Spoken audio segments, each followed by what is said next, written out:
Creativity is essential. Yeah. But I think as people born with creative gifts, we have that extra added challenge of how do we find our own little space in the world to share it, to be seen. You know, I think the being seen thing is a real challenge. But it's almost our duty, I feel. Whatever gifts we're born with in this world, it is our duty to share them. No, absolutely. This is the Creativity Clinic, a show that inspires creatives to take meaningful steps to fulfill your passion. I'm Kirsty Hunter, an entrepreneur and founder, best known for my work in creative education and business, working alongside incredible artists to fulfill their ambitions. Here I chat with experts from the diverse pool of creative industries, offering you insights, education, and the motivation to those wanting to make an impact in the creative sector. Good morning. Good morning. Hello, Nicole. Thank you Hello. so much for joining me on the podcast. It's my pleasure. It's really delightful to have so many various creatives in my space to talk about all what they do. So please could you introduce yourself and just let all of our audience members know what you do. Sure. I'm Nicole. I am probably best known for my appearance on the Great British Sewing Bee a few years ago. Although that's probably not strictly true anymore. Right. I'm probably now slightly better known for my presence on Instagram. Right. So I do a lot of sewing. I'm a maker at heart. Yeah. Let's put it that way. Okay. Ever since I was a child, I loved making things. I was always very creative, always sticking my hand in lots of creative pursuits. But sewing was always my first love. Right. I taught myself to sew when I was a teenager.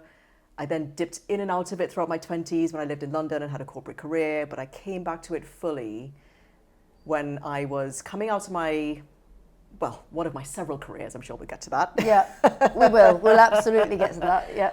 And sewing is the creative outlet that I think saved me from really shone the light on really where I wanted to go. Right. And so I do a lot of sewing now, and my sewing had pivoted from most home sewers where you buy your fabric, you make your patterns, you make these lovely clothes. A few years ago, I pivoted into doing a lot more reworking of existing garments and just putting a lot more sustainability focus into the things I was making and doing. So that's probably what I'm best known for on Instagram, is thrifting, buying things secondhand, reworking them, altering my clothes, and really just creating the wardrobe of my dreams one piece at a time. Yeah, and I suppose at this point in time, sustainable fashion has kind of gone through the roof. So you're at the right point of creating something that, one, is really important for the whole of the society right now and the ecosystem, but also you're able to really tap into that because whether they're young, old, middle-aged, everybody's starting to get into that mindset, aren't they? Yeah, they are. It is definitely, the tide is definitely turning, and I saw that when I started moving more to video content on Instagram, because the nature of my projects, I'm transforming something. I'm taking something before and then it's transformed to something afterwards, which you can never quite convey in static photos. No. You can do the before and after, but it doesn't really give people an appreciation of everything that went in between. And the time. Exactly. Yeah. Exactly. And I think people love to see a process of transformation. And I think you're right. Now, for me, this is just another facet of raising of consciousness, which I think is starting to happen. It's starting to happen even in food and nutrition, in environmentalism and recycling, and I think now it's spilling over into fashion. I think in every facet of our lives, people that are trying to live more consciously, you know, it manifests in some way or other. And when you're someone like me that loves clothes and loves dressing, it becomes a natural question you ask yourself about how can I, and it's a question I ask myself all the time, how can I reconcile my love of clothes and my love of always having new clothes and having something new to dress in with my desire to make that something that can be as responsible as possible towards people, planet, and everything else. So do you commission, there are things commissioned for so that you will make for other people? So they will give you a garment and you jazz it up for them and they say, this is what I'd like, can you do this for me? Or is it purely for yourself that you're making? It is purely for myself. Okay. I do get people asking about commissions all the time. Yeah, I bet. And I decided not to take them on because, well, it's one of those things that you only learn from experience. You do it the first time and then you realize I didn't particularly enjoy that. But I think the reason is that when I'm designing and making something for myself, because I'm my client and I know intuitively what feels right for me, I can make all of those decisions on the spot. Yeah. I think what people don't really appreciate is how many micro decisions go into making a garment from scratch. Yeah. If you're someone who's following a pattern and it's a bit step by step, it's a bit formulaic, it's fine because you're following a formula. But the nature of the things I make and do is that I am doing everything from scratch in a way. So even when I'm using an existing garment and I'm transforming it, I've got to think, well, how short do I want the sleeve? Do I want to change the cuff? Is it buttons? Is it zips? Like, how do I fasten it? Or, so all of these different things that go into consideration. And then how I want to have pockets in it. Like, what is the pocket shape? How do I anchor it? All of these things. Always needs a pocket. Yes, it does always need a pocket. Absolutely. And so I'm able to make those decisions for myself on the spot. But if I'm doing something for a client, I've got to stop and constantly check in with them. What do you think about this? My proposal is that. And I find that process of stopping quite draining because once I get into flow, I just want to keep going. Yeah. And so I find commissions quite more draining than they are sustaining. Okay. So for somebody who's then a designer and does everything that you do, if somebody was to get into the industry that you're in, how does somebody generate cash flow for a business that creates a model that works? Well, that's the $1 million question, isn't it? Yeah. I think what happens to most creatives is, and this is just naturally how our brains work. Yeah. Our brains are designed to go down the path of least resistance. And so what happens is, let's say you love sewing. There are thousands of us in this country that love to sew. We can know that by all the people who watch the Sewing Bee and things like that. And I'm connected with a lot of them on Instagram as well. What happens is you say, okay, so I love to sew. It's my passion. The first thing most people think is, okay, so how do I monetize this? Yeah. Well, I can make things to sell. So they start up a little Etsy shop. Yeah. Maybe they start selling things that clothes they're making. Maybe they start off being a bit more accessible with scrunchies or tote bags or whatever it is. Then they set up the shop and realize they're not getting sales. Yeah. And so, and then you think, okay, well, then what do I do? Okay, maybe I try market stalls. Maybe I try and sell my stuff at market stalls. So you go down these very established paths that every other person you see in that space is doing. Yeah. And the reality is that not many people succeed financially doing that because it is the most trodden path. Yeah. And to stand out in that arena and to really monetize that and make enough to make a living, your stuff has to be so good, so eye-catching, so unique that it almost sells itself. And I suppose that's also going to be so much based on location, where you live. If you're in central London, you might have a better pitch than anywhere else. Yeah. If you're in a local village, then maybe that once a month market and you're relying on that. So a side hustle is a possibility, but the reality is if it's going to be financially viable for you to sustain a living, it's unlikely. Well, yeah, it's got to be something special because you've got to remember, as consumers, we are constantly marketed to, whether we know it or not. Yeah. So we've seen everything. We feel like we've seen everything. We've seen a million scrunchies. We've seen a million tote bags. We've seen a million T-shirts. It takes a lot to stop us in our tracks now and to make us part with our money for something that feels like, especially when it's something handmade, when you've sewn it yourself, you feel like, I want to charge a certain amount for it, of course, to make it worthwhile. Yeah. But to the consumer, they're thinking, well, I can buy that on X or Y website for half the price. They start becoming a lot more price sensitive in that way if they can't differentiate what you're selling from what they see online everywhere else. Yeah. So it's a tricky one. And I think to get to that point where your stuff is so differentiated, that it is so distinct, takes time. It's that 10,000 hours thing. Yeah. It takes a lot of time. And I think it takes you to be in that artistry and to sit with that artistry, to really hone that skill and to know who you are and to therefore then express that in what you do. So how important is it for you that social media has been that sort of trajectory for you to be able to sustain a career in fashion? For me, it's been essential. It's been the reason I've been able to do and jump off into everything else I have done. And it's one of those chicken and egg things, because anybody who's tried to grow a social media account from nothing will know how difficult it is. Yeah. You start off, your friends start following you. So maybe you have 100, couple hundred followers. Yeah. to grow beyond that feels so impossible. Yeah.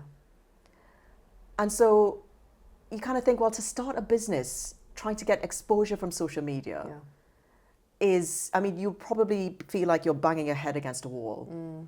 For me, the social media growth came not from having something I wanted to sell. Funnily enough, when I had my jewellery line, so after I came out of my corporate career in my 20s, when I was pregnant with my first child, I went on maternity leave and I decided that was it. I wanted to break away and work for myself and have a career. And I didn't want to go back into that corporate world because I just knew it wasn't what would keep me happy forever. Right. And I thought if I don't break away now, I probably never will. Yeah, I'll be there till my dying days. Exactly. On the job, at the desk. Exactly. Yeah. Because, also once you have a kid and, you kind of need that income and, you then become a slave to the paycheck. Yeah. And I just thought, no, now is the time. I've got to do it now or never.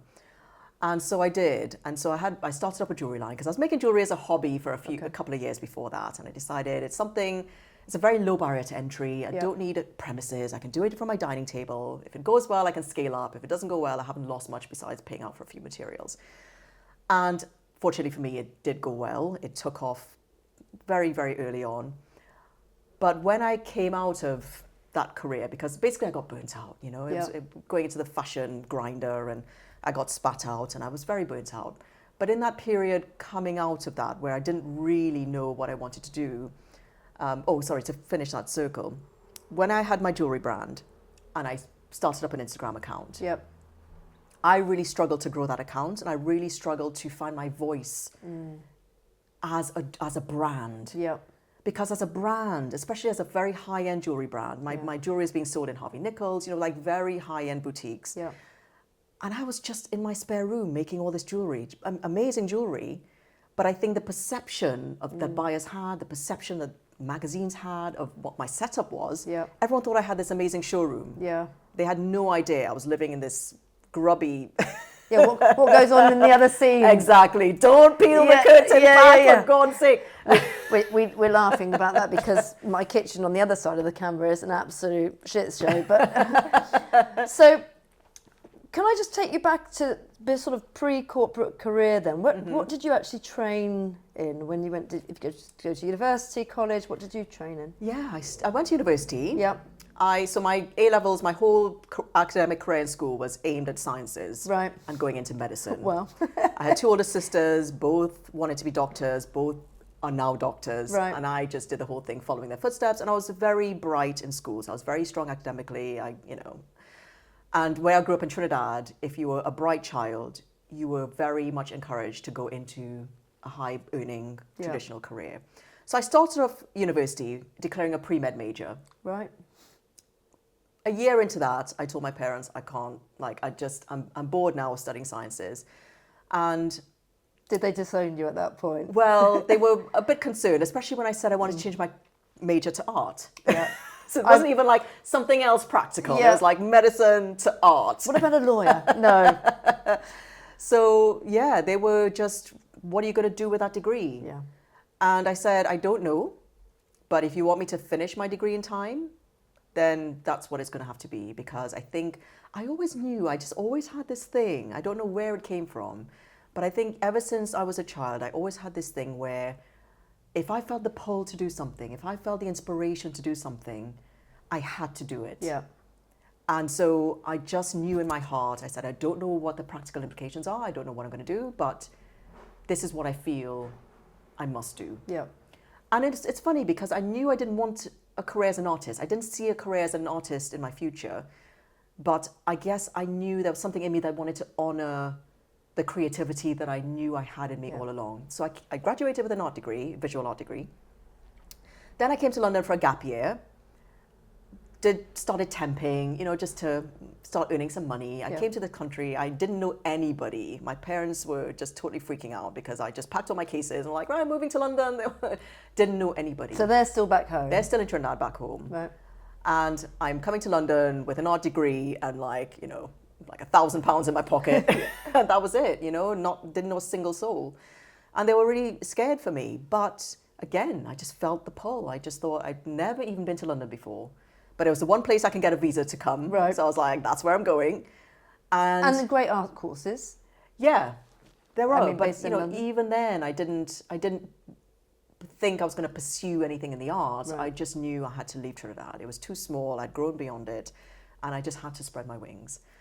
And so when I came to London, I started getting temp work, just administrative temp work, because I had very good computer skills. I could type like 80 words a minute. And then that is where I fell into the corporate career, Right. because I then got a temp job with American Express. That turned into a full-time job, and then one promotion led to another, one headhunting job led to another, and I stayed in financial services for the best part of 10 years. But yeah, when I went into the jewellery, it wasn't even training, really. My training in jewellery was a one-day class. Right. So, and again, this is all just, I say coincidence. I don't really believe in coincidence. But a friend of mine was leaving. She was moving to Dubai, and she was having a leaving doing Soho. And after work, I was tearing around Soho trying to find a leaving present for her before going to her drinks. And I went to what I thought was a jewellery shop, and I thought I'd buy her a nice necklace or something like that. Turned out it was a bead shop. Right. So I went in, and I was in this panic by then because I was late for the drinks, and I was like, "Oh, do you sell jewellery?" And she said, "Well, no, we sell beads, but if you choose any beads you like, I can make it up into a piece." And I was like, "Right now?" And she's like, "Yeah." And it's like at that point, because I was earning so much money in that corporate job, that I was a real consumer at that time, Yeah. a bit of an over-consumer of Yeah. fashion, really. And so it just, and it just doesn't occur. You're so used to buying things. Yeah. It almost never occurs to you that you can make this stuff. Yeah. So as I watched her, I chose some beads and components, and as I watched her make this into a necklace, I was like, oh my God. I just never thought, all this jewelry I buy, I never thought I could actually make it myself. Yeah. And something in me was like, I want to learn how to do that. So she gave me a flyer. They did jewelry making classes. So I signed up, and I did one. It was a Saturday, like a one-day class. They teach you basics, Right. like how to create links and very basic jewelry making. But from that, it became an obsession. Yeah. And instead of buying clothes, I was buying beads. And I would be at my dining table and make pieces for myself and wear them to work or wear them as going out. I would always have women stopping me and commenting about my jewelry. Brilliant. And so when I decided that I was going to leave my corporate career and start my own business, I kind of just, when I weighed it all up, I was like, the signs were always there. Yeah. That I had the jewelry, it had something special. Yeah. Because... And do you find, having a career in finance, and like you say, you're earning a really stable income, probably a really healthy, stable income. Do you think that allowed you and enabled you to then sort of have the freedom to say, I'm going to make this choice? Or do you think that it was just about the fact that you had it in your mind anyway, that you're a risk taker, and it didn't matter, maybe you didn't have that financial security blanket, but you would have gone for it anyway? Yeah, I think I would have gone for it anyway. But again, the other fortuitous thing that happened was 3 months into my maternity leave. So the last job I had was for a startup company. Right. It was a very boutique insurance company. They had a very unique product. They were just starting up. I was with them 6 months before launch. We launched the first product. It was a longevity product. So it was almost like reverse life insurance. Right. So it paid you out the longer you lived. So very innovative Yeah. and very fit for the whole pension crisis that we're all walking into. But because it was such a new product, and it was a stock market based investment as well. Right. So it took a lot of education. And not a lot of people want to think about being 80 or 90. No. They just don't think they're going to live that long. So it was a very slow starting up process, getting financial advisors to be on board with the product. And then about 6 months after our launch, it was 2008, the credit crunch happened. Yeah. Lehman Brothers As soon as you collapsed. say that year, it's like Yes. done. And so it was an investment-based product, and the board, to their credit, had the foresight to think, we are not going to survive the recession. Yeah. They had like triple-digit millions in seed capital to start the company. Wow. But they knew that they would just run it into the ground. And so they did the very responsible thing. They decided to wind up the company while they still had money. And I got landed with a severance check Nice. for 20 grand, Nice. 3 months into my maternity leave. Yeah. And so I thought, well, if this is not This is my a sign, I don't know what is. Yeah. And actually it's interesting because I think that sometimes I took voluntary redundancy in my last role, and it was the moment where I'm sitting there facing, what can I do right now? And I could have stayed where I was. I would have loved to have stayed in lots and lots of ways, but that opportunity to just go off that cliff and get a little push was just a great moment to be able to sort of say, actually, I'm going to just risk it and do something else.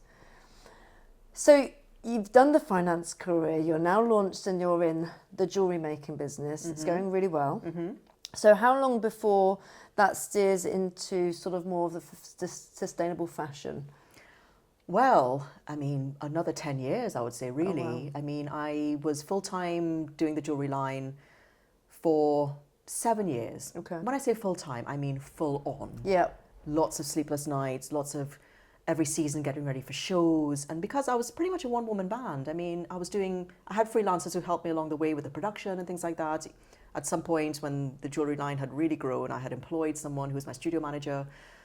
But it was a very expense-heavy business. Right. Because I was having to train people how to make the jewellery because I'm not trained myself. I taught myself how to make the style of jewellery I was doing. So in order to get it produced by other people, I had to train them. Yeah. And so it's not something I could have outsourced to a factory anywhere else. Yeah. It was a very specialized way of creating jewellery. So it was very labor intensive, it was very material intensive because I was very passionate about using quality materials. Yeah. And so by the time I'd paid my suppliers, I'd paid my people, I had paid for my packaging and website, all that other stuff, when I got my take-home pay, it was like, This is a lot of effort. it was quite pathetic, really. Right. I was barely paying myself for Yeah. years and years and years. And so when I decided to come out of that, because I was also getting very creatively burnt out, the whole reason I went into it was because I loved the creativity of creating the jewelry, making the collections, and seeing the reaction from the buyers. Yeah. That was my biggest reward. It was Yeah. just, because these buyers, they've seen everything. Well, that's it. And having a unique piece where other people then go to comment on where did you get that from? Right. So you can't get this. This is one of a piece, Yeah. one of a kind. Yeah. And it is nice to have those items when nobody else can get them, isn't it? So, Yeah. so they're loving your jewellery, but you get to the point, I can't do it anymore. I'm burnt. I'm done. Exactly.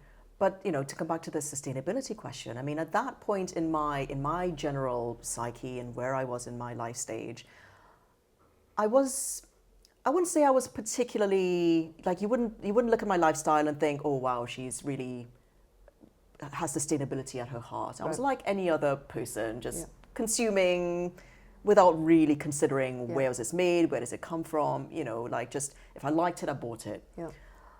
But it was only really, so after I came out of the jewellery and I went through, as probably you did actually, I think when you change careers, you have this moment of, what do I do next? Yeah. In one way you think, well, the world's my oyster, it's amazing. And the other way you think, but when you don't know what you want to do and you don't know what you want to jump off to, it's quite scary. Yeah. Because you're kind of in this, I mean, for me, it was a full-on existential crisis. Yeah. Because I had to, all my identity was stripped away. I completely recognise that. Like for years, if you ask me, what do you do? I'd say, well, I'm a jewellery designer, blah, blah, blah. All of a sudden, I used to hate being asked that question in that period of my life. Yeah. What do you do? Because I'm like, I don't actually do anything. Yeah. Yes, I'm a mom and everything, but I was never particularly maternal. I was never the type of person that thought I always wanted kids. Yeah.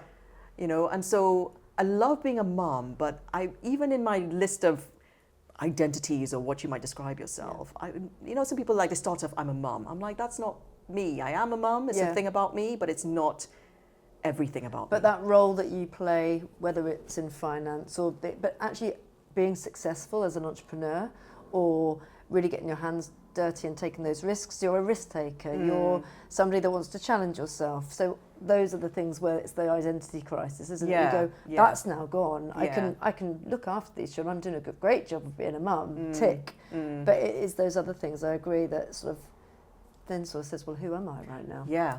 Well, exactly, for other people. Yeah. Because you can just about cope with it because you know where you are and you're working through stuff and you're about to emerge into a new stage of your life. But when other people meet you, of course, they want to just get a handle on who you are and something to latch onto for conversation or a segue into some. So I get that. But people don't cope well when you don't give them a sort of defined answer. Yeah, what is it you actually do? Yeah, exactly. And so for me, it was kind of, it was a real period of soul searching for me, which was uncomfortable at times because, again, when you peel away all those layers and you come face to face with, well, who am I if I'm not all these things? Yeah. And actually, what am I here to do? Why am I here? Those are big questions. Yeah. And when you have to sit with those questions and the answers don't always come straight away, at least the deep answers don't come straight away. Yeah. And so it can be a very uncomfortable time, especially when the people closest to you in your life, like your partner, and are kind of going, so Yeah. what's your plan? Yeah. You're like, I'm not sure. Right, exactly. Yeah.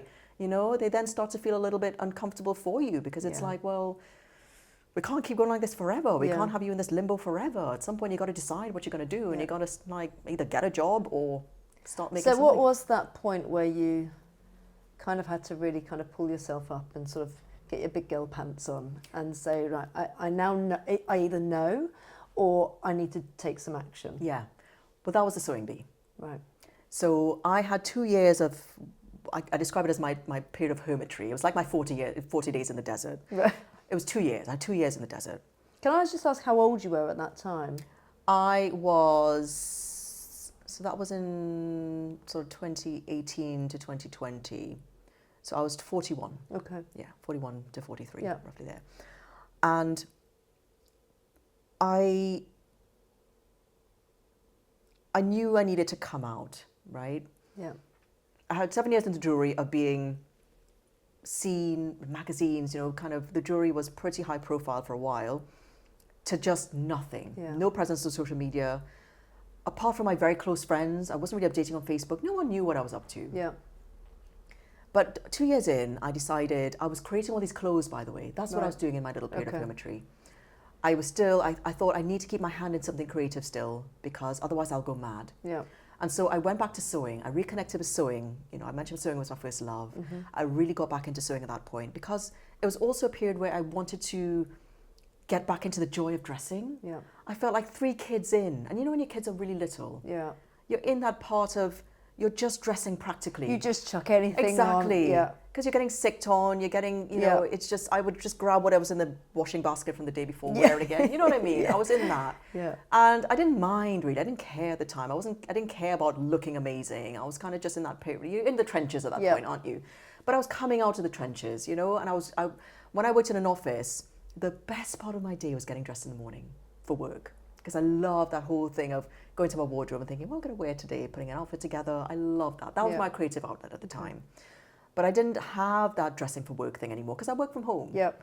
So you can still get that thing out of the washing basket. Exactly, Yeah. exactly. And because I wasn't on social media, I wasn't having to present myself to the world. So, you know, but I was in this stage where I felt like I wanted to reconnect a little bit again with who I was inside. And I wanted to start feeling joy in dressing again. I'd lost that for so many years. Yeah.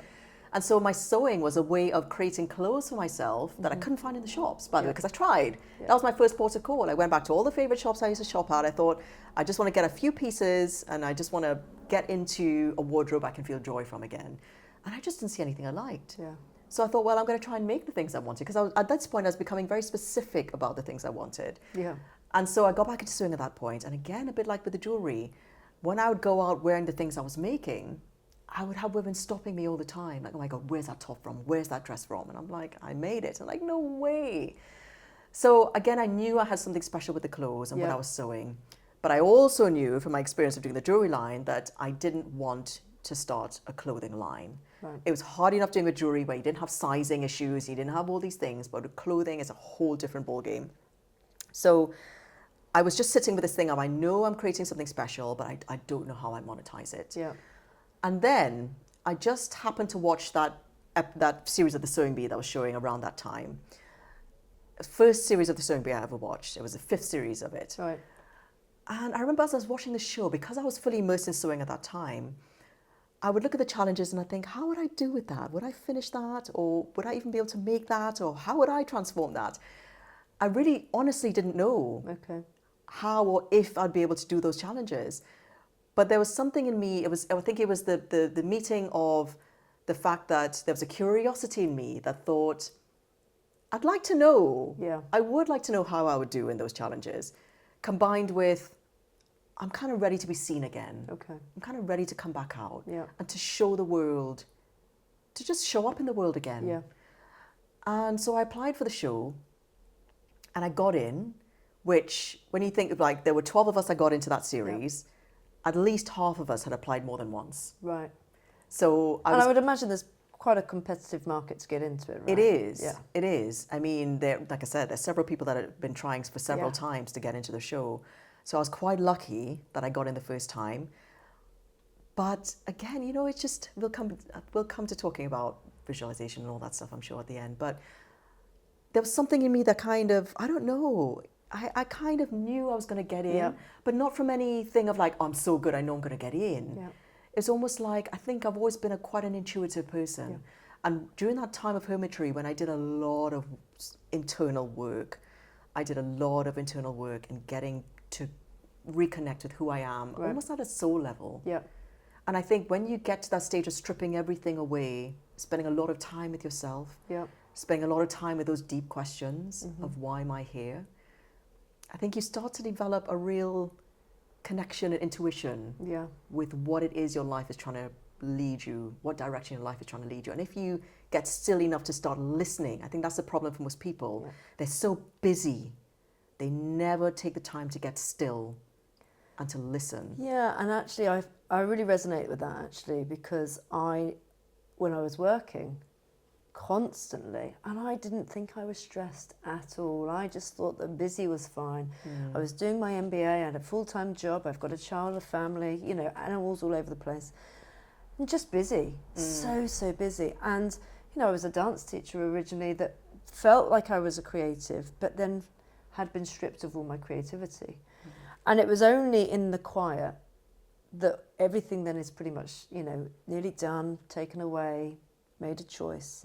And you're sitting there and it's that moment where you're maybe slightly panicked, but at the same time, then it's that quiet that really allows you to one sort of go, creativity's just come back, or I'm really starting to realise that the world can do without me. And that moment of knowing the world can do without you is really humbling. Yeah. So it's those inner questions that you then have to sort of say, well, what is it that I can do that gives back again and gets back into it? Exactly. Yeah. Exactly. And I think the thing I came to realize is creativity is all well and good. We can all be in our little sheds and in our studios making the most amazing things and having the biggest joy from what we do. But if we don't share it Yeah. with the rest of the world, Yeah. we're not doing anyone a service, Yeah. right? So I've come to realize that if you're born with a creative gift, and I think it's a double-edged sword sometimes, because I think our society is set up, when I say not to reward creativity is essential, Yeah. but I think as people born with creative gifts, we have that extra added challenge of how do we find our own little space in the world Yeah. to share it, to be seen. You know, I think the being seen thing is a real challenge. But it's almost our duty, I feel. Whatever gifts we're born with in this world, it is our duty to share them. No, absolutely. You probably know I worked at a very creative school, and one of the things that we would always say to those students, you know, if you've got a talent, the first thing that you have to do is make sure that, one, you hone it, but then you share it. Yeah, exactly. And I think that is the piece that I had been missing in my hermitry time. But Yeah. again, that came with its own benefits. I was in a little cocoon then, but, you know, I think I needed that time. But yeah, so the sharing is hugely important. Yeah. And so I think for me, coming out and being able to share what I did with the world, being on the sewing bee, and I knew going into the show that I wasn't necessarily going to be the most technical sewer. Right. And it is a sewing competition, so I thought I am a decent sewer, but I'm not the most technical. Right. And so going into the show, I was very clear with myself that my intention was not to win it as a sewing competition. My intention for the show purely was to get back and show myself to the world and share my creativity with the world. That was it. Right. And however far I got. But all the time, every single time I got through to another week, I would visualize myself going all the way, visualize myself going to the final, because if nothing else, I wanted to be able to complete all the challenges. Yeah. I just want to try everything. I just want to do every single challenge. Yeah. That's it. I don't even care if I win. I mean, of course I cared if I won, but you know what I mean. Of course. I think that was really my thing. And so I'd visualize myself going all the way to the end, and I did. Yeah. And I was really proud of that. And you were the runner-up. Yeah. How did you feel at the end of that when you got that sort of, I mean, such an accolade to be able to even get on the show in the first place and then get to the point where you're in that final? I mean, What do you think it was in that last show that was it about the fact that there was not enough time? Was it that your creativity was zapped out of you by that point? Like, what did you feel it was? I mean, I'll be honest, the last 2 episodes of the show are probably like the last mile of a marathon. Right. You are on your last legs. Yeah. You really are on your last legs. And so when it got to the final, I mean, it was the end. So Yeah. I was just so pleased to be there. And of course, I guess like any Olympian in a final, you just think, I'm so close. And even though there are others in the race that you know might be faster than you, or maybe you're not the favorite to win, Yeah. but at the same time, there's something in you that won't let go of the fact that it could be me. Yeah. It could be me.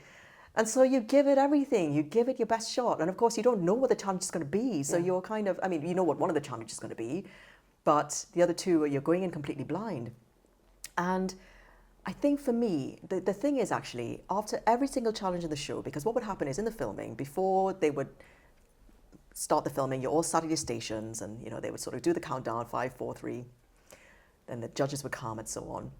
In those little moments where you're sitting at the sewing station and you're waiting for the camera to start rolling and I just have that moment of quiet, the thing I would always look up and I would just, the only thing I would ask is not for me to win the challenge. I would say, may whatever is for my highest good and the highest good of everybody else be what occurs. That's all I'd ever ask for. Right. Whatever is for my highest good and the highest good of everybody around here. And so that allowed me to let go. Yeah. Of whether I won something, whether I placed well or not, because even if I came at the bottom, I could trust that it was because it was for my highest good. And so when it came to the final of the sewing bee, and I will admit that when we the 3 of us got invited to come up to hear the result, and my family were there, my husband, my kids, and I gave Zoe, my daughter, a big hug, and she was, how old was she at the time? Probably 8 or something like that. She hugged me and she said in my ear, she's like, please win, Mummy. She was so invested in me winning this show. She was so proud of me in the show, but she was so, the whole time I was filming, she kept going, I know you're going to win, Mummy. I really feel like you're going to win. She was always my biggest cheerleader. Yeah. And so she said, please win, Mummy. So we got up to the front and they go, the winner of the sewing bee is, and then there's this almighty pause. Oh, yeah, well, they're just there forever. Oh, because I guess the camera's trying to get every single person in the audience, trying to get all the reactions and everything like that. And you're just like, for 2 or 3 minutes, an eternity, you're just there like, and we're all holding hands like this. And all I heard in my mind was, Nicole, Nicole, Nicole, Nicole. Even though in my heart, even though I knew Claire was going to win. Right. Because her final dress, we were kind of neck and neck. We both placed first and second in the first 2 challenges. But even though they may not have shown it in the edit, I can tell you her dress was a lot better made than mine. Oh, really? they did some really kind work on They the camera did some very angles. kind editing. Okay. I'll give you that. And so, but in my mind, again, you can't let go of like, it could be me, it could be me. So Nicole, Nicole, Nicole. And then it was like, Claire. But my first thing was like, oh my God, yay, well done. You know, because I kind of, I knew she was going to win, really. But even though in that moment, I did feel a little bit gutted that it wasn't me. Again, there was something in me that knew I could trust, that it was for my highest good. And I fully believe that. Yeah. Because, funnily enough, I think if I had won, I might have had a very different reaction. Yeah. And it's one of those things when you can sit and sort of that spiritual feeling of things happen for a reason. Yeah. And if things are happening for a reason, you've gone on this amazing journey. And it's really helped to launch some of your social media, although, like you say, you were already present. But having that ability to learn, you've already known how to be humble and reflected. So, you know, somebody else, if you'd won and Claire had come second, would she have had the ability to reflect and be in the space where you are? So I think it's definitely a journey, isn't it? We will always learn from everything that we're ever involved in. Yeah, absolutely. Sewing bee is finished. Yeah. That was obviously quite a significant period, an intense period of your life. Yeah. And then after, what happens after? Where does it lead you? Well, so the best thing to come out of the sewing bee for me was the fact that I left the show with a relatively small but very engaged Instagram following. Right. I mean, I left the show with about 15,000 followers, which in the grand scheme of things is, I mean, it's more than I could have ever dreamt of growing organically on my own. And because I'd just come onto the show, And these are all people who had seen me on the show. They were really invested in Yeah. what I was going to do next and in the things I was making. And, you know, they just wanted to just see what I was doing. And so it was lovely because I was able to feel like I had this little community of people who were just Your champions. my champions. Yeah. Exactly. And also because I think I've always had a little, I mean, I try and not use the word entrepreneur for myself because, you know, it's one of those things where I guess you might say that is what I am, but, you know, What it makes comes you to uncomfortable connotations. saying that? Well, it's the connotations, isn't it? It's the same with jewelry designer. I used to really bristle a little bit in hearing myself say I was a jewelry designer because I just think it gives people a certain vision Yeah. of what you do, which is not exactly how you see it. Yeah. You know, and I guess maybe for me, when I hear entrepreneur, I just think someone who's kind of hustling, it's very business, very finance-minded, very, you know what I mean? Yeah. Whereas, yes, I had a business, but my business wasn't, you know, I wasn't all about business. Yeah. For me, it was the creativity. Yeah. That is really where my heart was, you know? I'm a creative at heart, I guess, Yeah. is what it is. But when all the time we were filming on the show, because during times we'd have break times and lunch times, and us sewers, we got really, really close. It's the Stockholm syndrome, I think. We got very, very close. And I remember saying to the guys all along, I said, we're going to have a very finite window within which to take an opportunity of the exposure we're going to get from this show. Yeah. Because what happens is the next series comes, Yeah. you get chucked out and people forget, Yeah. right? And so I said, we've got a very small window. So I think now, bearing in mind, we filmed from August to October Yeah. in 2019. The show came out in the spring of 2020. So we had several months. And so I was like, now is the time to decide what it is you want to get out of it by the time the show comes out. Because by the time the show comes out, if you decide then, it's too late. Yeah. You know, like it's already gone. So I kind of knew already. I already had that in my psyche. So when the show had aired, I was getting a lot of people asking about things I was wearing on the show. So in particular, there's a tiger top, a tiger sweatshirt that I made that I was wearing on the show a few times. And after the episode, when I wore it, I had so many people emailing me through my website, messaging me on Instagram, like, where's that tiger top come from? I've searched the entire internet, I can't find it. And I'm like, yeah, you can't find it because I made it. Yeah. But honestly, so many people trying to track down this tiger top. Brilliant. So when we were under contract, because it was a BBC show, Yep. and we tied commercially, we can't promote ourselves and promote businesses and so on, until a week after the final transmission, Right, the okay. transmission of the final. So the final transmitted on a Wednesday, 9 to 10 p.m. Yep. Until 10 p.m. the following Wednesday, that's when Right. we were under an embargo. And that's it. Press the button. Going live. That was me. Yeah. So after all of this interest I had for the tiger top, I thought, right, so I'm going to release the fabrics so Right. that people can make it themselves. Because most people that follow me from the show, they're sewers. Yeah. They don't necessarily want to buy the top ready-made. Yeah. That's a mistake I see a lot of people from the Sewing Bee make who love fashion. Right. They try and sell the clothes. I'm like, don't sell the clothes. No. These are sewers. Your Yeah, audience it is makes sewers. sense. Yeah. They want to make it. They want Yeah. So I thought I'm going to sell the fabrics Mm-hmm. and I'm going to create the pattern. I'm going to digitize the pattern. I'm going to sell the pattern. Brilliant. So that's what I did. 10 p.m. the following Wednesday, I issued the fabrics for pre-release, Yeah. for pre-order. That was the tiger and the other sweatshirt fabrics. And you knew how many to make because they're all contacting you beforehand anyway? Well, I was opening for pre-order. Okay. I didn't even have the fabrics. Brilliant. I was opening for pre-order. Yeah. Right? So I'd priced it, la la la. I spoke to my suppliers beforehand to Yeah. check I'd be able to get it, and I could. It's gone So- off the chain. I know. So I opened for pre-order, right? And said to people, it's not going to be available for delivery until a few weeks later on. Yeah. Within the first 24 hours of opening the pre-orders, Yeah. I had done £12,000 in Amazing. fabric sales. Yeah. A fabric I didn't even have yet. Brilliant. Because I wanted to know how much Was fabric that I'd profit need. or revenue? That was sales. Okay. That was not profit, that was sales. But then within the next 24 hours, so in 48 hours, it gone up to 20,000. Brilliant. You know, and this is the power of preparedness Yeah. and striking while the iron's hot. Yeah. And understanding that when an opportunity comes and you see it, you have to take advantage of it straight Yeah. away. That's what I was trying to tell my guys in the show Yeah. months before. Now, I didn't know that that's what I was going to be doing a week after the show. I was responding to the interest I was getting Yeah. as the show had aired. So But because mentally I had already been preparing myself, you know what I mean? I think that is the difference. And it's really actually quite nice when you don't really think about it. Of course, you're going to be filming and it's going to go into post and then they've already got it scheduled.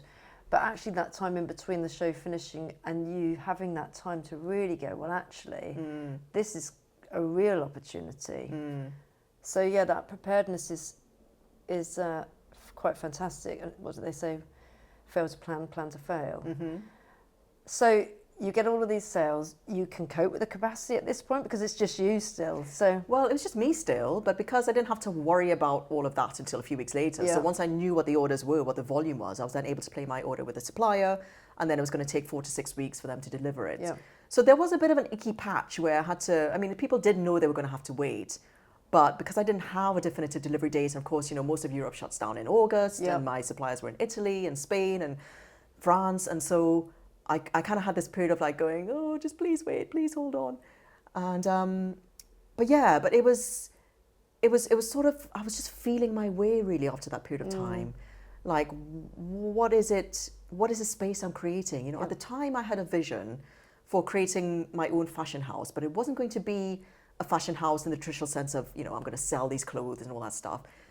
My idea at the time for House of Akong was for it to be a buy or DIY fashion house. right. So the clothes I was making and sewing, because whenever I'd make and sew something, I'd get a lot of people going, oh, you know, what's the pattern, what's the fabric? And because I was self-drafting a lot of my own patterns, and I was sourcing my fabrics from suppliers that weren't really around the corner, because I would go to trade shows, and I'd source suppliers that didn't even have websites.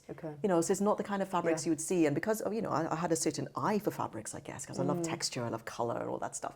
So I was sourcing quite unique fabrics. And so my idea was to, all the designs I was creating for myself, that I would make them available through my fashion house, my House of Akong fashion house, and that you can access it either ready-made, if you don't sew, or if you do sew, you can buy the pattern, you can buy the fabric and make it yourself, because I don't care. I'm not one of the designers that thinks, oh, you can't have my design, you can't copy it. I'm like, buy the pattern, buy the fabric, make it yourself. Either way, you get a garment you love. I don't, you know, I don't really mind. But I found, and again, these are things sometimes you just learn from experience, right? Sometimes you just have to do things. It's why I always say to people, when they're trying to start something up, you can't do it in your head. You cannot start a business in your head. You can't start any new venture in your head. You have to do it to even know whether you're going to want to keep on doing it or not. It's not always going to succeed, and it's not always going to be something you're going to love to do. But you're not going to know that until you try it. So. No, and fail fast. And if you can learn fast and fail fast, then that's absolutely great. Go and fail a million times doing something. Exactly. So the first couple of sewing patterns I brought out was for the sweatshirt, and it was also a skinny jogger that I did. And I found the process of bringing out sewing patterns just like... Because you're not just, you know, so I had my paper patterns that I drafted for myself. I had to work with somebody to digitize them, to grade them into different sizes. That's fine. That's easy.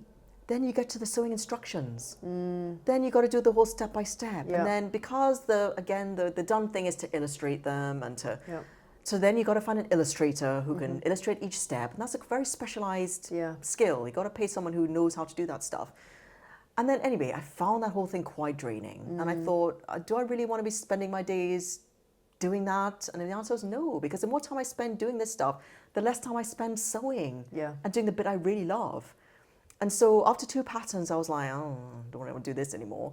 And after cutting out 300 meters of fabric and packaging and printing out labels and going to the post office, I was just thought, do I really want to spend my days doing that? I'm like, no, to make a few pounds on a meter? No. You know, if I'm going to invest, you know, to make money from selling fabric, you really got to be selling hundreds of meters. And a warehouse. And, I was going to say, not from your home. Exactly. Cutting out in your bed. And it's just... And in the end of the day, I looked at it and I thought, is this version of my future, is this really how I want to be spending my time? And the answer was no. So I decided, okay, this is not really, my vision for the whole House of Akong thing is not really how I want to be spending my time. So then you get back into the whole question. And it's frustrating because you feel like you're constantly coming full circle. And it's not just frustrating for you, it's frustrating for the people in your life around you who are looking at you going, but... why are you back here? And that didn't work. What are you going to do now? And so, you know, but it is that you have to go through that process Yeah. until you come to certain realizations. And I think in creative industries, particularly, the number of people that I speak to, you know, you start here and it's a really squiggly kind of journey. It is. And polymaths galore of, you know, I can think this way and I can do this, and I'm so multi-talented that steering it is, I mean, it's a great thing to be able to have, but it also means that you can go again, right? So, Yeah, yeah. So what does the future at the moment for you? What do you think the future is? If the House of Akong is kind of like, great name, but parking, what do you see sort of the next 5 years of your kind of creative world looking like?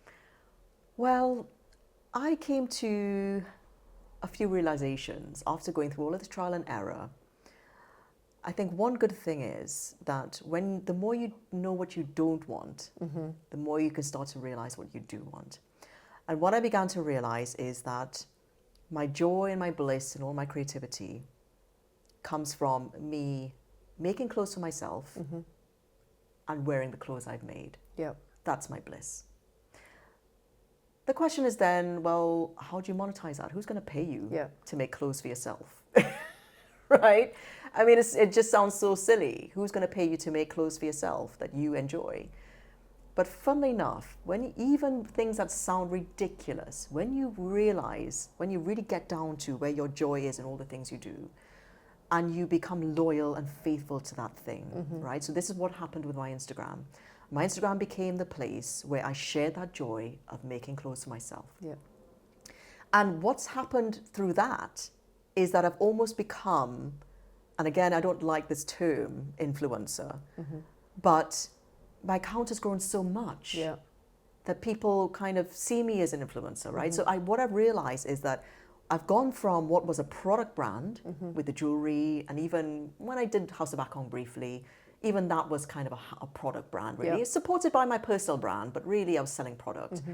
And I came to this realization that one of the many realizations I came to was that I don't necessarily want to be a product business anymore. I find it quite draining. And so I realized that actually I'm my product. Yeah.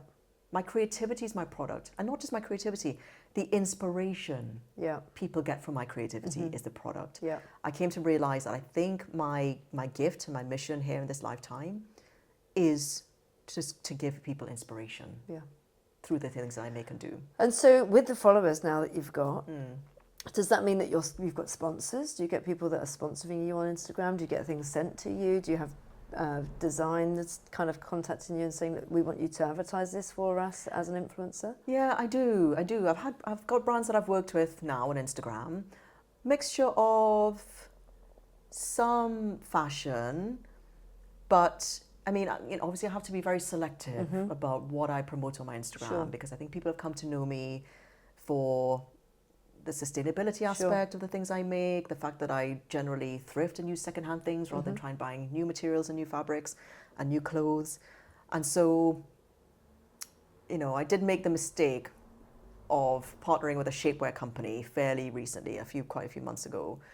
And I didn't research the company because I'd seen other people who I follow who'd worked with the company. Right. And so I thought, well, can it be that bad? They're working with other influencers, so quite big accounts and all that stuff. Anyway, it created a bit of an issue for me. Right. I mean, it was a bit of storm in a teacup, but I had a lot of followers who were like, what the? Okay. Why are you partnering with a shapewear brand that has no sustainability credentials? In fact, probably the opposite, So anyway, so you learn a lot, So I realized I have to be a lot more selective with the brands that I choose to partner with. But monetizing the Instagram has not been regular. It's not been particularly easy. I mean, probably the most steady thing I get through Instagram is my subscriptions. Yeah. So when Instagram introduced subscriptions, which is where people can pay a small subscription fee every month, and then they get access to exclusive content. So I do a lot of my deep dive process stories when I'm making something. I do a lot of my deep dive stories. I show people step by step how I'm making the thing. I do that for my subscribers. Even a lot of try-ons that I'll do for my subscribers, and then I'll give them early access to sales, or if I do any online workshops, I give them discounts. Right. So, I don't have a huge number of subscribers. I mean, I would love to grow that base because for me, that's just income I'm earning from things I love to do anyway. I love the content I make on Instagram. I really do. That's where my heart is. Yeah. So if you ask me about where I see myself in 5 years, I mean, I would love to continue doing the work on Instagram that I do. I would love to find a way to make that more sustainable financially. But really, I would do it anyway, honestly. Yeah. I love it. But I think ever since the sewing bee, actually, I have felt like there was more work for me to do in TV. Right. I would love to do more work in I was TV. going to ask for that. So, because obviously you have got this Instagram following and you've obviously been on TV. Had you, prior to Sewing Bee, done anything in terms of sort of video content at all beforehand? Not much. Not much. I mean, during my period of 2 years where I was doing a lot of that soul searching, I had gone to a couple of, I don't know if you see them every now and then, these entrepreneurs will have these seminars, free for people to come. Yeah. They have a whole roster of all these shiny entrepreneurs who come and give their talks and their speech spiels. And I got targeted by one of these ads during that time, and I went to one of those seminars. These guys are very clever, very clever. Yes, they give you a lot of inspirational, you can do this, la la la, but really they're there to upsell you their programs. Yeah. And I got upsold. I spent a lot of money I didn't really have. Let me put it this way. I maxed out my credit card. Right. Being upsold one of these business mentoring programs. Right, okay. From someone who, they're not all, I'm sure, but this guy, I will tell you, was a charlatan. And anyway, as part of that, I got put into this sort of mentorship group with a guy who was an online marketing expert. Yeah. I wouldn't go as far as describing him as a charlatan, but they're very smart people, these people. They know how to sell. But maybe not particularly kind by the sounds of it. Yeah, maybe not particularly ethical in the way they go about getting your thousands of pounds. Wow. But anyway, the one thing is, again, everything has a plus side. Everything is a learning. But this guy who was an online marketing expert, the one thing I got from him was he pushed a lot of video content, as in he encouraged us to push a lot of video content. His thing was video is the future. Yeah. It's businesses, we're done with the whole B2B, B2C model. It's now H to H. It's heart to heart. Wow. This is how businesses Makes sense. move forward in this day and age. Yeah. So video is, and I get this because even in NPL, neuro-linguistic programming, any communication expert will tell you, most effective communication happens face to face. Absolutely. Because That's why it's the only reason why I do any podcast. People are like, "You're doing it face to face." Like, it's the only way I'm doing it. Yeah. Because it is, you get, and this is what I try to explain to my daughter as well, because kids these days, everything's on text, WhatsApp messages. They try and have these deep conversations, or even like when beef is going on, it's all happening on text, and I'm like, but when you message someone on a text message, they're reading your words in their own tone. Exactly. They're putting the tone on it that they are perceiving. However they feel that day. Exactly. Yeah. Even on a voice note, yes, you're getting the intonation, you're not getting the facial expression, the body language. And so, anyway, so he was very pro video. And so during that time, he would push us a lot. He would set us little challenges. Yeah. He'd be like, I want you to do Facebook Live. And initially we would do it just to our little cohort, our little group, just like we do little Facebook Lives with each other. Yeah, safe space. But eventually he encouraged us to be a bit braver and like, do it publicly. And so I used to do a few little Facebook Lives at that point, and oh God, looking back, it was so terribly cringe. But being on camera, it really is like training a muscle. Yeah. It really is. When you first do it, it feels awkward as hell. And you're just like, you look back at stuff, you're like, but you have to push through those pain barriers. And it's really interesting because I've asked a few people to come on the podcast, and I've mentioned that it's video, and for some people that's the no, that's the moment. So if it was just audio, I'd be on. But if there's a camera there, and I do get it, and I think I was just reflecting with somebody the other day. I said, if you'd asked me at 35, I think I would have been that person that said no. Whereas now I just don't care. But I think it's about that comfort in yourself, isn't it? Yeah. Or understanding, like you say, it is a muscle that you kind of, if I just forget that the camera's there, and also know it's there, and reference it, but actually it's not about that. I just want to capture what's happening in the room. So if you could be on any show, have you thought what that would be? Like, would it be as a presenter? Would it be as... I don't know, a guest? I have thought. Okay. There is a very particular TV gig I would love to land. Okay. Is there a chance? There is a chance. There is a chance. Yeah.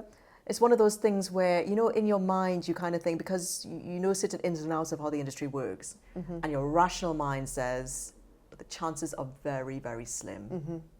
But your heart mind goes, yeah, but you could still get it. Do it anyway. The stars can align, because if life has taught me anything in these past 47 years I've been alive, it is that miracles happen. Fortuitous things happen. They've happened to me all along my career. I mentioned a few of them already. Things just land in your lap, opportunities come, you meet somebody, you're like, oh my God. Yeah. I'm not saying that you don't also have to put feelers out and work for things. Things don't always just land.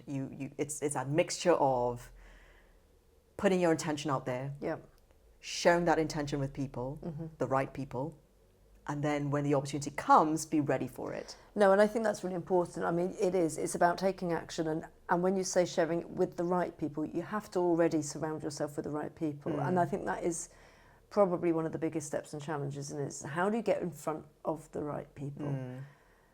And it takes quite a long time, or it can take what seems to be quite an arduous amount of length of time to get there. But so that's the aim. TV, I could see it. I can see you doing it. You've got three. You mentioned you've got three children. One of them is here with us today. She's upstairs. They're in the same year at our daughter's schools, and she's just sold a piece of jewellery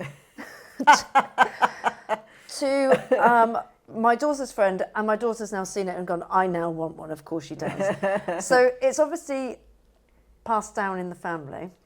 Well, that's been a pretty recent development, really. I mean, my daughter Zoe, she's always been quite creative as well. Yeah. I mean, she wanted a YouTube channel when she was 5. Brilliant. She was begging for a YouTube channel. She's always loved being in front of the camera. Yeah. You know, it's funny how, as a child, you can see certain things. I mean, I think if you'd ask my parents, I think they could probably, only my mom can speak now, my dad's passed away, but I think if they look back at my childhood, I think they can see the signs were there. Yeah. But, you know, again, they were just very much going in the whole, well, she's also very bright, so, you know, she's going to do, you know, something a bit more safe. But I look at Zoe, and the fact that she wanted a YouTube channel when she was 5, and even though I was like, well, you know, once you have a channel, people can comment and say whatever they want, she's like, yeah. You know, so from a very early age, I've had to tamper her expectations around developing a bit of a thick skin if you're going to put yourself out there. You can't just let people's opinions and comments tear you down. You know what I mean?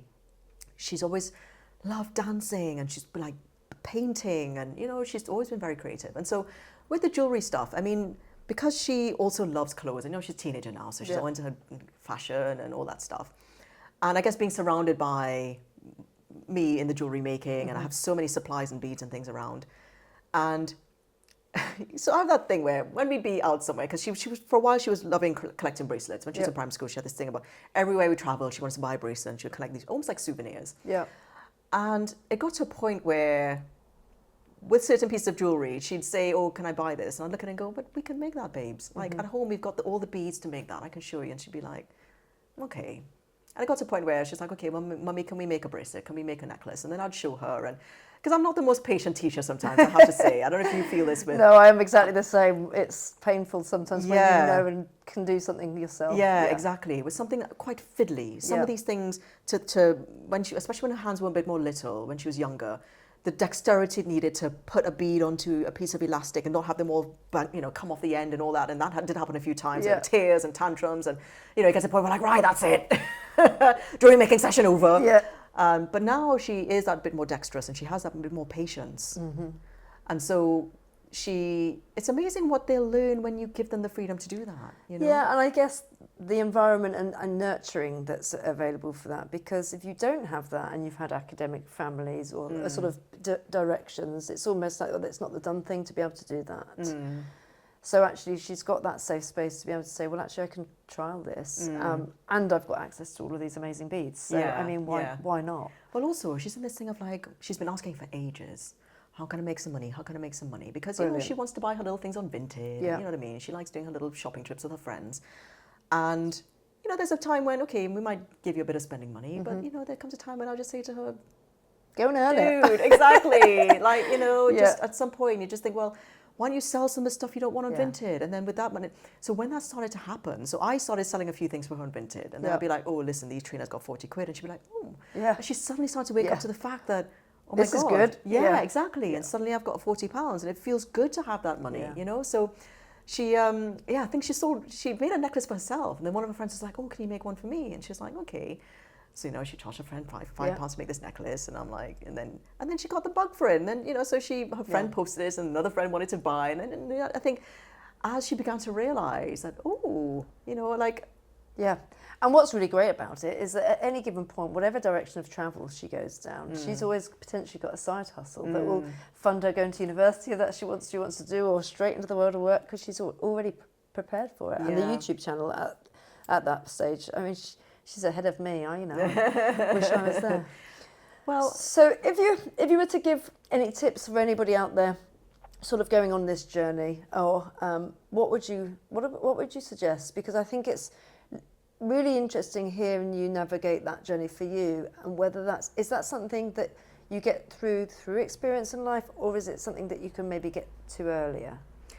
well, I don't know about you. I don't know what your beliefs are in terms of that we live this human experience through different lifetimes. I believe that.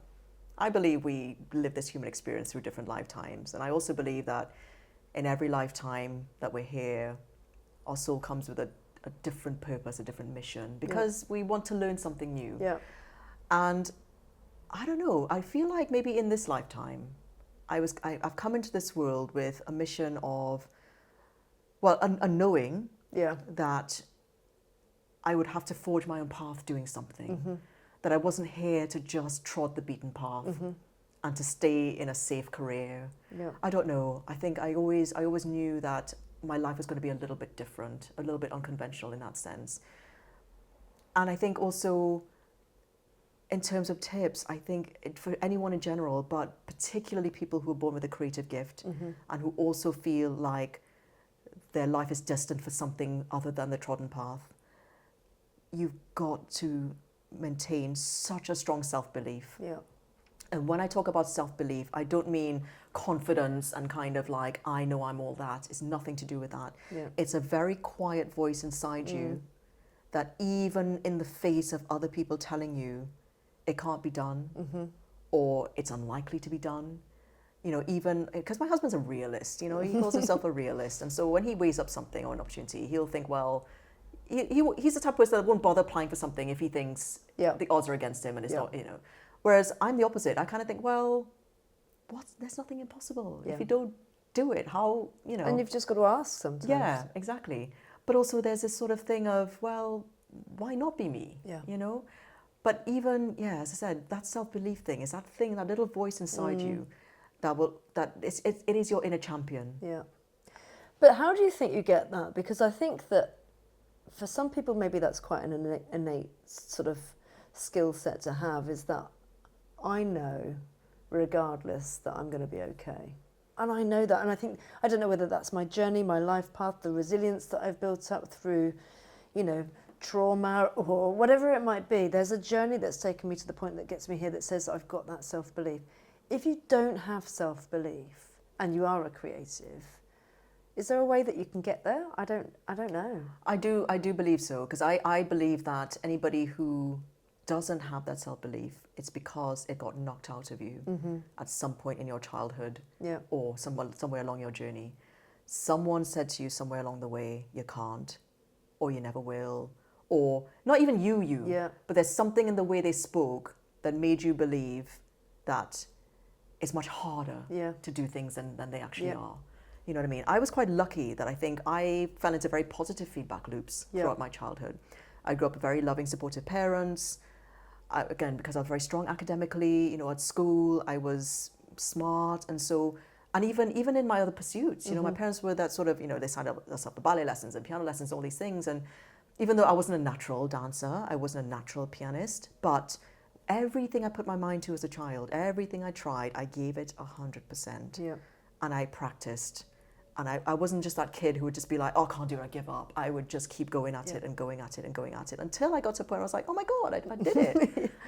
So I think all those factors combined for me that my sort of belief pattern as a child was always, if I put my mind to it, I can do it. If I really practice, I can do it. I think other people who didn't grow up with that, either because, as you said, the lack of resilience, and maybe that came from lack of encouragement at home, or whatever it is, there's so many different reasons why. Things we absorb from society, you know what I mean, or from teachers, parents, that sort of thing, who might be very well-meaning, but, you know, they don't realize how much damage they've done. Yeah, in education, we'd call it a paralysing moment, where somebody had maybe said something that you're never going to make it, you're not going to go to university, you're not going to do this. And it could be something really small. Yeah. And somebody just doing that one thing can stick in somebody's head forever. Yeah, exactly. So it is important, isn't it? That surround yourself with champions. Yeah, but I but think also for yourself. Yeah, but I think as you come back to the question of can you unlearn that stuff? I mean, I think you can, but it gets to the point of, again, going back through that soul searching, really trying to identify what are those things that really destroyed your self-belief. Yeah. Because once you realize that it wasn't you, you know, you can get back to that point. But it takes work. Yeah. It takes work. If people wanted to connect with you, work with you, come to a workshop, how do they do that? What do they do? Instagram. Instagram is like my second home. And for me, Instagram is, I consider it my CV, really. It's my happy place. It's where I post all the content, all the projects I'm working on, everything I love, I share on Instagram. And it's the only social media platform that I'm on, but it's really where my heart is. Okay. So really easy. We'll put the details in the show notes. Before you go, I ask everybody at the very end, if you could make a recommendation for all of the audience members that are watching or listening, whether it was a book, a film, somebody to follow, something creative that is just an outlet for you, what would you recommend? I would highly recommend a book called Creative Visualization by Shahti Gawain. I can't remember. Anyway, Shahti someone. We'll find it. Yeah. Creative Visualization. So I came across this book through, the woman who founded Net-a-Porter. Yep. She created an Instagram account where she just documented the whole journey of her setting up Net-a-Porter. And part of the journey was someone introducing her to this book. And this was like her entrepreneurial journey, like most people, very up and down. Right. Points of time when it wasn't going to happen, it was never going to happen, and then suddenly breakthrough happens. Yep. But I became curious, and I thought, what is this book? And I downloaded it. I think it's just an ebook or whatever. And because I really believe in the whole idea of energy as well. Yeah. And that just because you can't see something doesn't mean it doesn't exist. Yep. And creative visualization is the whole idea that in order to have anything in this physical plane, you first have to have it in your mental plane. You first have to visualize the thing, because when it comes down to it, like material, you know, this chair, that table, everything it's all made up of the same. I mean, we're getting a bit existential here, but energy is all the same material. Yeah. Just structured in different ways. Yep. Right. And so the idea of creative visualization is that you can, and again, I stay away from the word manifesting, but what it boils down to actually is, as humans, what sets us apart from other animals is our imagination. We're given this gift of being able to use our minds for fantasy. No other animals have that.